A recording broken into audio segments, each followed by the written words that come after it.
Les Français, juste après la prise du pouvoir par les forces de défense et de sécurité, ont suspendu tout de suite l'aide au développement. L'Agence française de développement a tout coupé. Et il y avait des étudiants même qui avaient des bourses et qui étaient prêts à aller pour étudier en France. Ils ont tout fermé. Air France a arrêté ses vols. C'est une stratégie de privation. C'est une stratégie d'étouffement pour vous obliger à dire « nous n'allons pas tenir sans ces gens ». Mais quelques mois après, ils sont revenus, Air France est revenu négocier pour reprendre ses vols. Et nous avons dit non, ce n'est pas possible parce que la situation n'a pas changé. Les raisons qui vous ont amené à suspendre vos vols existent toujours, donc on ne voit pas pourquoi vous voulez revenir.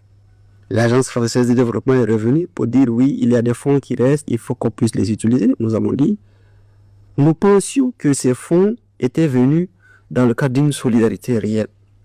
Mais vous avez plié bagage avant même que le problème d'eau ne soit résolu, avant même que le problème de famine ne soit résolu, que le problème de malnutrition ne soit résolu. Ça veut dire que nos souffrances, vous ne les partagez pas, mais pourquoi vous revenez encore avec ce nouveau discours? Nous avons fait appel à les Burkinabés, on a mis en place une stratégie de mobilisation qui répond au contexte de crise. Et aujourd'hui, avec le fonds de soutien patriotique, nous sommes à 300 millions de dollars par an payés par des Burkinabés pour financer le développement. 300 millions de dollars par an, ça n'a absolument rien à voir avec les 2 millions ou 3 millions qu'on avait par le canal de l'aide. C'est pas suffisant pour faire face à toutes nos difficultés pour le moment, mais ça montre qu'il y a des mécanismes et que lorsque la population est engagée, quand le peuple est engagé et que le peuple est en phase avec les décideurs, c'est bien possible. Et il faut que nous puissions avoir ce sursaut dans tous les pays. C'est la seule façon de renouer avec la dignité et d'amener les autres acteurs du monde à nous regarder différemment. Chaque euro, chaque dollar qu'on vous donne pour investir dans un secteur, ce n'est jamais suffisant pour atteindre les objectifs que vous visez, mais ça constitue toujours le maillon d'une chaîne pour vous lier.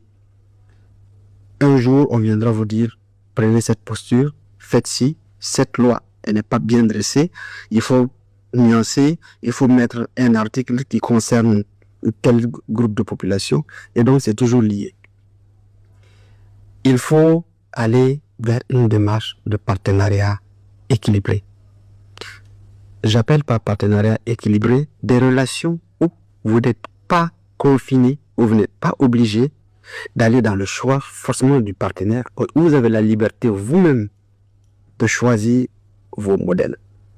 Ça demande des sacrifices, ça demande de la rénonciation, ça amène souvent la souffrance pour les populations parce que quand vous faites plusieurs décennies à profiter de, on va dire, de cette perfusion-là, c'est très très difficile de vous en passer. Vous avez presque l'impression que ce n'est pas possible de le faire autrement.